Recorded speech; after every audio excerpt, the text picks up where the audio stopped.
Magandang araw mga kaibigan. Ito po, kaganapan sa mga rallies sa buong bansa ngayon. Ito post ng ABS-CBN News, tension sa Ayala Bridge, nagkagulo na. Nagbatuhan na at yung isang napanood ko kanina may sugatan na nga pulis. Ito.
So ito pa ang isang video, yung batuhan sa Ayala Bridge pa rin.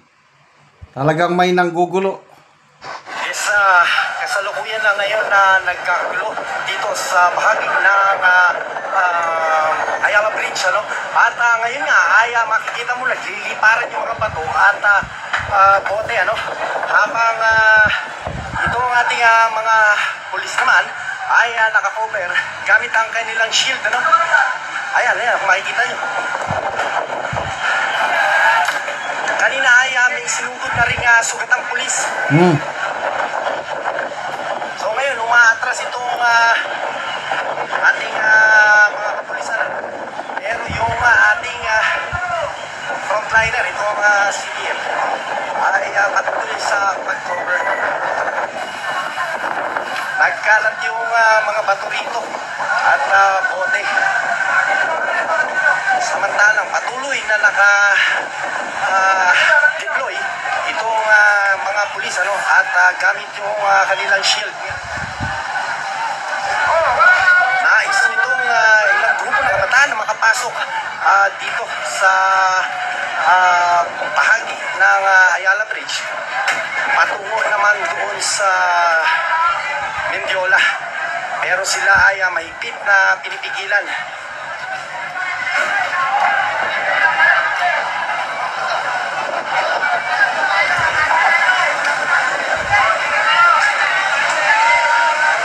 Ngayon ay patuloy na nagliliparan yung mga bato. Ayan.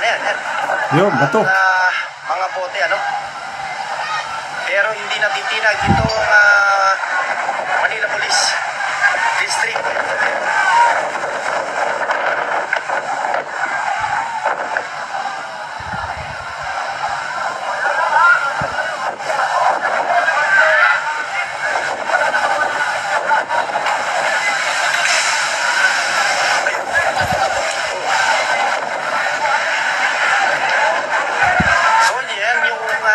Dito ngayon, ano, sa may Ayala Bridge.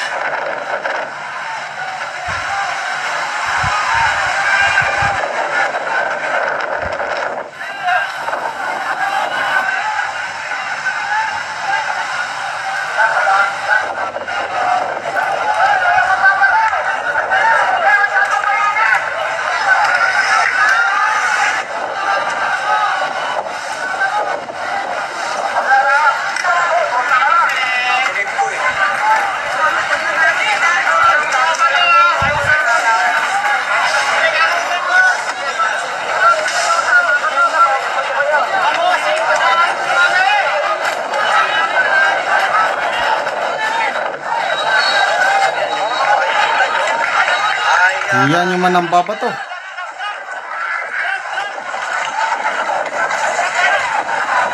Ayan, nagkabatuhan na naman, no? Doon sa bahagi naman noon Romualdez.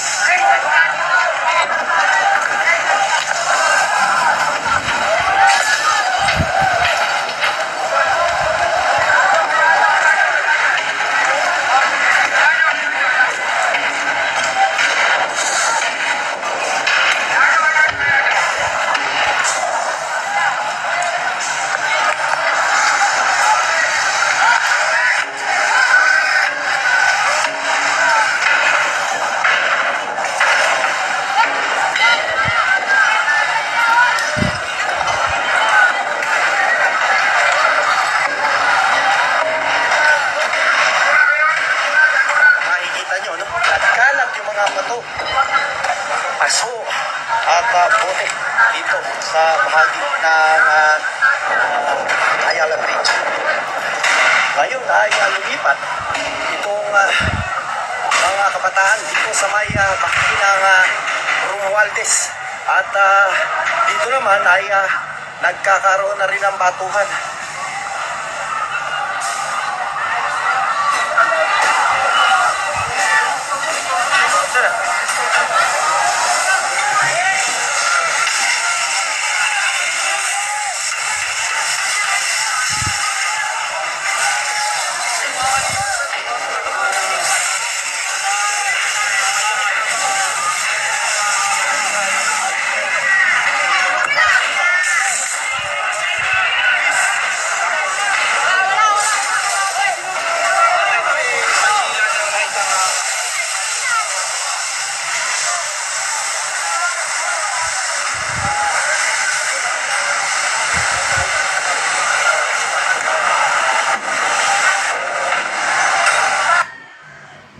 Okay, so far, dalawang lugar ang may kaunting karahasan. Itong Ayala Bridge at saka sa Luneta, nagkabatuhan talaga. Doon naman sa Liwasang Bonifacio, mapayapa lang doon. Normal rally lang, pinapalabas lang yung galit. Sa EDSA naman, ganun din. Walang nangyaring kaguluhan. Camp Aguinaldo, ganun din. Sana ganun lahat. Wag nang aabot ng batuhan na masaktan ng mga pulis. So kawawa yung pulis na nasaktan at saludo tayo sa mga pulis, yung kanilang maximum tolerance. Okay, mga kaibigan, salamat sa inyong pagsubaybay sa ating channel. Nakakatulong kayo ng malaki sa tribong Talandig ng Bukidnon dahil ang sweldo natin sa channel na ito pang tulong talaga sa tribo. Namimigay tayo ngayon ng mga libreng yero at pako para makapagpatayo sila ng maayos na tahanan dahil tumutulo na tubig ulan sa kanilang mga yero na butas-butas. Panoorin nyo ang video na ito. Pagkaroon mo na niyang mag-atop na taga-anog yero. O iyang anak lang ang nagpasan kay iatop sa iyang mama. So makita jud nato ang balay ni nanay nga gubaon na. So atong sudlon. So mao na ni ang atop ni nanay, kuan lang, trapal lang ang atop ni nanay. So makita jud nato po. So mo ni ang kahimtang nga kung muulan, ulanan jud siya kay kuan lang ang iyang atop.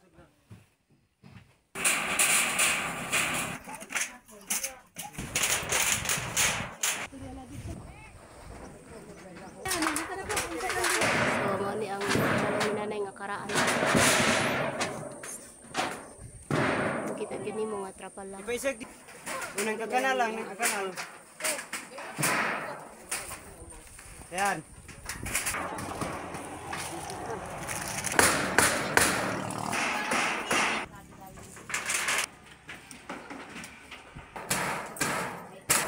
So nauman na gyud og atop ang nanay. So ganyan kayo na. So karon na nay unsay imong masulti nga nahuman na og atop og natabangan ka og yero. Ang kuan lang na ako nga dako kayong pasalamat nako ni salamat sa Ginoo sa nagtabang aning kuan gihatag sa ako nga sin. Dako kayong pasalamat nako og kinsa nga tawo ang nagkuan hatag ani nya ang isulti lang nako nga kuan kanang tas ang siya kinabuhi hinaot unta nga kuan sa sunod-sunod nga So na kay bara nanay wala. wala Oh, so pila ka tuig nanay nabalo ka? kapinduha ka tuig. Oh, so si nanay balo og duha na ka tuig nga wala iyang bana. Kay wala na. Bosa, salamat kaayo sa kuan Ginoo og sa nagtabang. Oh, sige nay, salamat po.